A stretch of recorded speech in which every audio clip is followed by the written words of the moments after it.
Dámy a páni, pripravte sa, toto video dnes bude veľmi kontroverzné. Veľa ľudí sa ma na internete pýta, aj v komentároch: Tereska, na ktorej si strane? Podporuješ Ukrajinu alebo podporuješ Rusko? Podporuješ Izrael alebo podporuješ Irán? Ja vám poviem proste a na rovinu bez okolkov. Nepodporujem Ukrajinu a nepodporujem ani Izrael. Na internete si viete pozrieť veľmi veľa youtuberov, ktorí kritizujú Izrael z toho ľavicového pohľadu. Hej. Odporúčam vás napríklad na Dragona Roša, ktorý podľa mňa točí super videá o Izraeli, ale točí to z toho ľavicového pohľadu. Ja dnes by som vám chcela natočiť kritiku Izraelu z pravicového pohľadu, pretože tak sa definujem ja.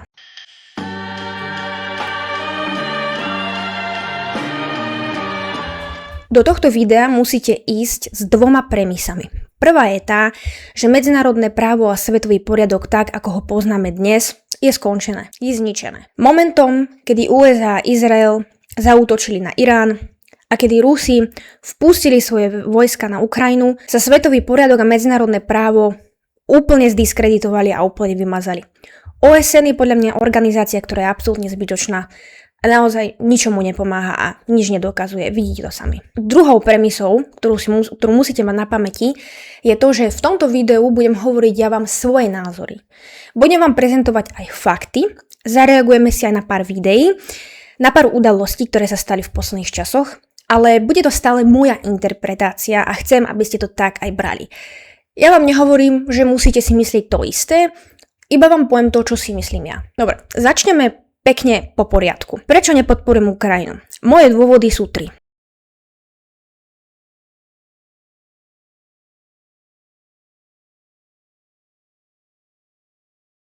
Prvý dôvod je ekonomický, druhý dôvod je geopolitický a tretí dôvod je taký národnostný. Ten prvý ekonomický je ten, že nemyslím si, že Ukrajina je dobrá investícia. Na Ukrajinu sme ako Európa, a keby sme, dajme tomu, zobrali aj Spojené štáty, za 4 roky naliali okolo 1 triliónu amerických dolárov, ak rátame teda aj techniku, ktorú sme tam poslali. Je to neskutočne veľké množstvo peňazí. Neviete si to predstaviť, neviete si to zrátať. Je to astronomická suma. A ja nemám pocit, že sa nám to nejakým spôsobom vrátilo. Ukrajina je jedna z najskorumpovanejších krajín na svete. Momentálny stav je taký, že každé 1 euro, ktoré sa na Ukrajinu pošle, sa tak 4-krát otočí a nakoniec aj tak skončí na čiernom trhu a vo vačkoch oligarchov. Trpia týmto samozrejme vojaci a bežné civilné obyvateľstvo, pretože vojaci na fronte nedostávajú pomoc, ktorú potrebujú, musia si kupovať vlastné záchranné vesty, vlastné príľby a naozaj, že v podstate celú výstroj, pretože nemajú peniaze, armáda nemá peniaze. Najnovšia 90 miliardová pôžička, ktorá ide na Ukrajinu, je za mňa absolútna absurdita. Ja som rada, že Slovenská republika sa od toho dištancovala. Ja osobne odmietam posielať svoje peniaze na Ukrajinu. Nepáči sa mi to a nesúhlasím s tým. Ak to niekto chce urobiť, kľudne posielajte, robte si zbierky. Ja to nepodporujem a nechcem to podporovať. Ja chcem mať na výber, kde pošlem svoje peniaze. To, čo robí Európska únia s našimi peniazmi, je to, že nás drží ako rukojemníkov. Proste vyberá od nás dane a tieto peniaze posiela Ukrajine. Ukrajinskí oligarchovia si za to kupujú vily, jachty, drahé auta, promenádujú sa po Monaku alebo Dubaji a žijú si život na vysokej nohe, zatiaľ čo bežní občania trpia. Takže Ukrajina nie je dobrá investícia. Druhý rozmer je geopolitický a tam si myslím, že ten je asi jeden z najdôležitejších. Ja zastávam názor, že Ukrajina by mala ostať neutrálna. Určite by mala existovať nárazníková zóna medzi Ruskom a medzi Európskou úniou. Tak ako to bolo, dajme tomu, že do roku 2013, pokým teda nebola anexia Krymu, tak by to malo aj ostať. Jednoducho, nemyslím si, že Ukrajina patrí do NATO, je to bezpečnostná hrozba a nemyslím si, že patrí ani do EÚ.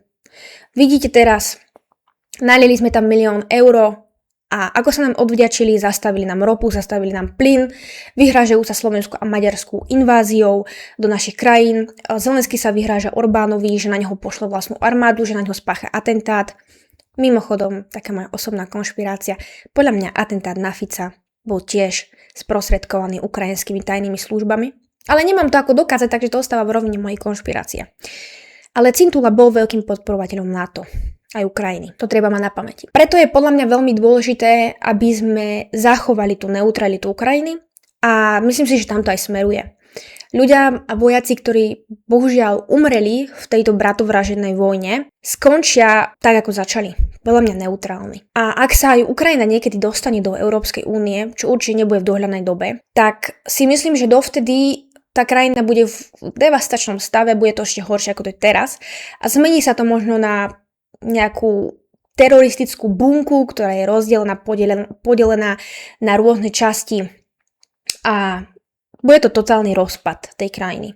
Taktiež si myslím, že NATO je primárnou príčinou tejto vojny. Myslím si, že tie argumenty Rúska dávajú zmysel.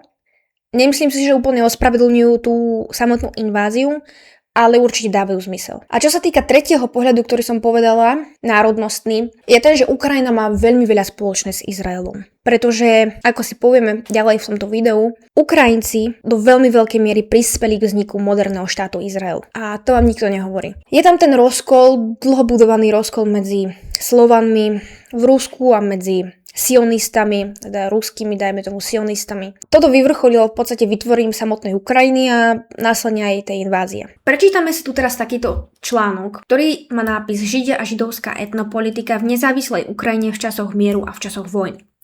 Tento článok bol napísaný 16. oktobra 2024. Robím to preto, aby ma tu náhodou niekto neobvinil zo šírenia nejakých hoaxov alebo dezinformácií, ani z nejakej etnickej nenávisti alebo rasovej nenávisti. Ja milujem každého jedného človeka bez rozdielu, bez ohľadu na jeho orientáciu, náboženstvo alebo pôvod. Takže si to ujasníme. Prečítame si pár vecí, ktoré sú podľa mňa veľmi dôležité, aby ste to pochopili. História Židov na Ukrajine siaha viac ako 2000 ročia dozadu. Počnú s židovskou komunitou, ktorá existovala v gréckej kolónii Panticapeum v dnešnom meste Kerč na Krymskom poloostrove. Moderná, prevažne aškenázska židovská komunita na Ukrajine pochádza najmä z migrantov, ktorí prišli zo západnej a strednej Európy v neskorom stredoveku. Napriek tomu bola Ukrajina začiatkom 19. storočia domovom jednej z najväčších židovských komunít na svete, ktorá zohrala obrovskú úlohu v hnutí židovského národného obrodenia, ktoré vyvrcholilo vytvorením štátu Izrael. Toto majte na pamäti. So zrušením štátneho antisemitizmu zo sovietskej éry poklesol aj domáci antisemitizmus. Takže to znamená, že počas ZSSR, počas Stalina, dajme tomu, a ďalších, v Rusku prevládal práve ten, dajme tomu, že antižidovské nálady. Hej. Ukrajinská verejná mienka bola voči zakladaniu židovských organizácií v novom nezávislom štáte pomerne neutrálna. Pokiaľ ide o ukrajinské politické vedenie, považovalo dobré vzťahy s miestnou židovskou komunitou a štátom Izrael za prostriedok na rozvoj rozsiahlejších vzťahov so Západom a tým aj na získanie prístupu k jeho technologickým trhom a finančnej pomoci. Tu vidíte, že je ten rozdiel medzi sionistami a medzi ortodoxnými Židmi. Židia, ktorí boli členmi oficiálnych aj neoficiálnych politických štruktúr na národnej aj regionálnej úrovni, sa vo všeobecnosti nereprezentovali ako zástupcovia židovskej komunity a dištancovali sa od organizovaného židovského hnutia. Takže tu máte presne tie dve skupiny, ako som hovorila, medzi Židmi, ktorí podporujú Izrael a medzi Židmi, ktorí nepodporujú Izrael. Pri najmenšom do ukrajinskej antiautoritárskej oranžovej revolúcie v roku 2004 sa títo lídri spoliehali na osobné kontakty a iné neformálne prostriedky lobovania za záujmy židovskej komunity. Rovnako výpovedné je, že v určitom okamihu Židia alebo osoby so židovskými koreňmi zastávali na Ukrajine súčasne niekoľko najvyšších politických postov. Prezident krajiny Volodymyr Zelenský, premiér Volodymyr Hrojsman, líder opozície Rabinovič, primátor hlavného mesta Kličko. K nim môžete pridať aj podpredsedu vlády v roku 2020-2021 ministra obrany Oleksia Reznikova. Takže vidíte tu, že na čele Ukrajiny, ukrajinského štátu sú Židia. Citeľný nárast sympatí Ukrajincov k Izraelu jednoznačne súvisel s ich záujmom o skúsenosti židovského štátu, ktorému sa v kontexte prebiehajúceho ozbrojeného konfliktu podarilo vybudovať skutočnú liberálnu demokraciu a high-tech ekonomiku, a poskytnúť svojim občanom solidné sociálne zabezpečenie a vybudovať strategickú alianciu so Spojenými štátmi a stabilné vzťahy s EÚ. Hej, akože toto je už nejaký ten ich názor, hej, že Izrael má byť akože liberálna demokracia, ja s tým nesúhlasím. Podľa mňa Izrael je teokracia, čiže je to náboženský štát. Fajn, akože toto je proste ich názor, ale stále ostáva pointa, že dnešné ukrajinské vedenie sa chce stať Izraelom východnej Európy. A na to by sme si my, a hlavne ako Slováci 5,5 miliónovi, určite mali dávať veľký pozor. No, teraz si ešte ukážeme jedno. Teraz si prečítame článok pre tých, ktorí by chceli argumentovať, že predsa Putin je veľký podporovateľ Izraelu a tak ďalej. Putin sa Izraelu otočil chrbtom, ale budú jeho židovskí oligarchovia nasledovať jeho príklad. Známy ruský politológ a expert na blízkovýchodné záležitosti, ruský žid Evgenij Satanovský, nedávno verejne urazil hovorkyňu ruského ministerstva zahraničných vecí, keď ju označil za ťažkú pijanku. Povedal to kvôli protiizraelským vyhláseniam, ktoré teraz odrážajú novú ruskú oficiálnu agendu, ktorá už nie je proizraelská. Satanovský neskoro vyjadril ľútosť, ale bolo to jedno z tých ospravedlnení bežných Rusov vplyvným jednotlivcom v krajine, aby sa vyhli mimosúdnej alebo verejnej poprave. Byť proizraelsky už pre Rusko nie je prospešné ani relevantné. Rusko potrebuje pomoc od Iránu pre svoju vojenskú operáciu na Ukrajine. Netreba dodávať, že vzhľadom na úzke väzby Ruska s Hamasom, teda dajme tomu Palestínou, nie je možné nikoho presvedčiť, že Rusko nevedelo o pripravovanom útoku Hamasu. Tu môžete vidieť, oligarchovia židovského pôvodu tolerovali Putina. Nie je tajomstvom, že mnohí ruskí oligarchovia sú židovského pôvodu. Väčšina z nich, ako napríklad Roman Abramovič, jeden z najbohatších ruských miliardárov, bola lojálna Putinovej vláde aj po tom, čo začal vojnu na Ukrajine. No a tu vidíte, keď si toto celé prečítate, ja vám to odporúčam, je to Tomorrow's Affair, tento článok, keď tak vám to dám do linku. Teraz poďme k dôvodom, prečo nepodporujem Izrael. Tie dôvody sú tiež 3.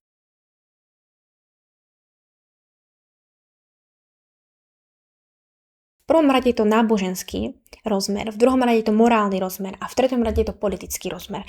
Poďme pekne spolu od začiatku. Ja som katolíčka a som veriaci človek. Ja verím v Ježiša Krista, verím v starý a nový zákon.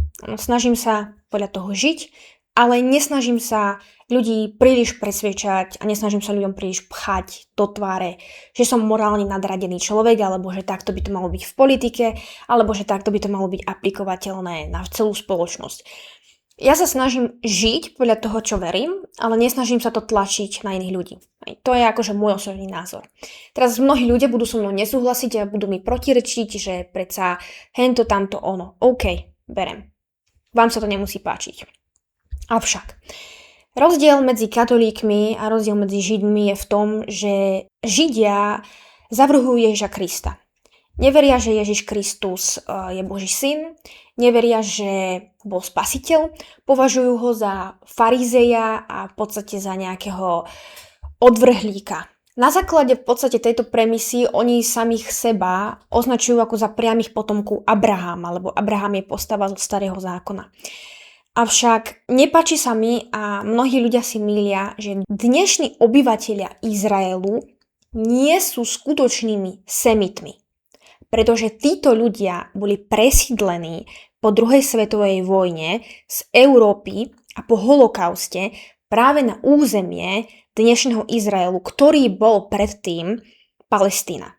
Teda britské územie Palestíny. Dnes, keď ľudia používajú výraz antisemitizmus, tak tým narážajú práve na to, že vy nenávidíte Židov ako tých, dajme tomu, pôvodných potomkov Abraháma a že idete proti vlastne ich náboženskej existencii. Avšak tento pojem sa dnes veľmi zneužíva na politické účely a dnes sa za antisemitické považuje kritika Izraelu, kritika Netanyahua, kritika izraelskej politiky alebo hocičo, čo vy hovoríte proti Izraelu. No a s týmto sa ja absolútne vôbec nestotožňujem. Pretože naša katolická cirkev, myslím si, že pápež František bol akože jedným z prvých takých pápežov, ktorých som ja zaregistrovala, hej, v tom mojom svete, ktorý sa naozaj že striktne postavil za Palestínčanov, podporoval ich a snažil sa im pomáhať vo veľkom. Dokonca sa stretával s tými lokálnymi palestínskymi katolíckymi farármi a naozaj, že katolická cirkev za pápeža Františka pomáhala Palestínčanom asi najviac na celom svete. A mne to osobne veľmi imponovalo a veľmi sa mi to páčilo. Ten náboženský rozmer rovnako spočíva v tom, že treba rozlišovať medzi ortodoxnými Židmi a medzi sionistami. Pretože sionisti prevrátili a zvrátili tento náboženský rozmer a ten fakt, že by mali byť potomkami Abraháma na politickú ideológiu a na zbraň. Na zbraň, na základe ktorej si oni vytvorili ten svoj štát. Pretože veľmi veľa ortodoxných Židov, s ktorými sa môžete rozprávať, alebo možno ktorých poznáte, vám povedia, že oni nepodporujú moderný štát Izrael. Nepodporujú premiéra, nepodporujú to, čo tento štát vykonáva, pretože oni sa v prvom rade cítia ako národ. A o tom hovorí aj Starý zákon. Starý zákon nehovorí o Izraeli. A už vonkoncom nehovorí o Izraeli dnešnom, áno, tak ako ho poznáme my, na území Palestíny s terajšími hranicami. To je absolútny blúd a to je prevrátenie náboženských dogiem na hlavu. Ale hovorí o národe, hovorí o tých Izraelitoch ako o potomkoch Abraháma. A tuto je to už presne na vás, že či jednoducho vy veríte tomu starému novému zákonu, či ste nábožensky založený človek, alebo nie. Ja áno. Ja verím, že sú národy, ktoré sú jednoducho potomkami Abraháma. Ale týmito potomkami sú semiti, takzvané semické národy. A tieto semické národy sa delia medzi východnú a západnú vrstvu. Medzi tú východnú vrstvu patria napríklad Asýrčania. Medzi západnú vrstvu patria napríklad Arabi, alebo Feninčania, Izraelčania, Hebrejci. A to sú presne národy, ktoré sú dnes moslimské národy. Takže keď dnes Izrael a dnešní obyvateľia Izraelu útočia na svojich susedov, teda na krajiny tzv. Moslimské, v skutočnosti páchajú ten najväčší zločin antisemitizmu, pretože oni bojujú a zabíjajú pôvodné semické kmene. Druhý je ten morálny rozmer. Morálny rozmer spočíva v tom, že jednoducho Izrael pácha genocídu. Pácha genocídu na Palestínčanoch, na pôvodných obyvateľoch, ktorí žili na tomto území tisícročia. A bohužiaľ svet sa tomu prizerá. Svet to necháva to plávať práve kvôli obrovskému vplyvu Izraelu na svet, kvôli vplyvu izraelskej lobby, ktorá je tu všade prítomná v každom štáte, v každom inom štáte Európskej únie, v Amerike, všade. Jednoducho všade. A to je tá ich moc. Že ich je síce málo, ale držia spolu. Potom teda tu máme ten politický rozmer. Politický rozmer spočíva v tom, že ja považujem Izrael za koloniálnu mocnosť. Tak ako bola koloniálna mocnosť Británia v 18. storočí alebo Španieli či Portugalci, kedy ovládali územie dnešných Spojených štátov, tak ja považujem Izrael za koloniálnu mocnosť. Pretože kolonizuje Palestínčanov a kolonizuje aj okolité pôvodne semické národy. Snaží sa rozšíriť svoje hranice, takže je to aj imperialistická krajina a zároveň to robí tým najhanebnejším spôsobom. Naozaj bombardovaním, hladomorom, zločinami proti ľudskosti. Ale vidíte, že tu zlyháva práve ten medzinárodný politický rozmer. OSN s tým nedokáže nič urobiť. Spojené štáty, teda Amerika, stojí za Izraelom. Sú tu jedine dve mocnosti, ktoré sa ako tak vyhraňujú proti Izraelu, ale tiež nie sú vyslovene ochotné ísť s Izraelom do vojny. To je práve Rusko a Čína. A tu sa spätne teda vraciame k vzťahu medzi Ukrajinou a Izraelom. Pretože Ukrajina je pôvodný Izrael. Veľmi veľa dnešných obyvateľov Izraelu sú pôvodom Európania, Poliaci, ale hlavne Ukrajinci.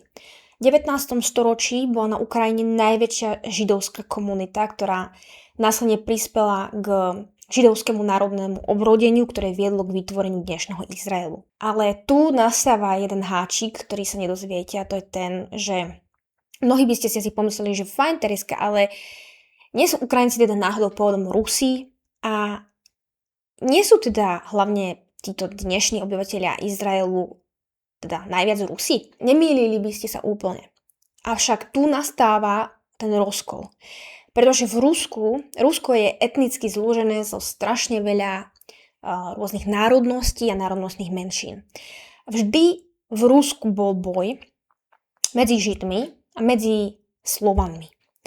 A tento rozkol sa dlho budoval, tí prezidenti Ruska sa vždycky nejakým spôsobom snažili tie národy nejak spojiť a snažili sa to hrať na obe strany, na tú židovskú stranu a na tú kresťanskú stranu. Avšak, ako náhle prišiel Putin do dnešného Ruska, tak začal sa zbavovať tých ruských oligarchov, ktorí mali väčšiu lojalitu smerom k Izraelu a nechával si tých, ktorí majú lojalitu smerom k Rusku. Takže tam sa vytvoril ten dvojitý štandard, kedy už v Rusku nastával ten rozkol, že budeme rozlišovať medzi tými, ktorí sú lojálni k vlastnému štátu a medzi tými, ktorí sú lojálni k cudziemu štátu. Dnes ruská zahraničná politika je založená na tzv. Antikoloniálnej doktríne. To znamená, že Putin dosť otočil a urobil dosť veľký zvrat v ruskej zahraničnej politike a dnes sa snaží o to, aby národy boli slobodné, aby si mohli určiť svoj osud. Preto vidíte, že Rusi majú dobré vzťahy s Afrikou a preto vidíte, že Rusi dnes kritizujú Izrael a Izrael kritizuje naspäť Rusko, podporuje Izrael Ukrajinu, pretože oni zmenili ten svoj názor na to, že Izrael je legitímny štát. Ešte dnes sa to síce oficiálne nehovorí, ale v tých ruských kruhoch je to podľa mňa už dosť známe a u nás na Slovensku ešte nie, pretože to k vám nemá ako dostať.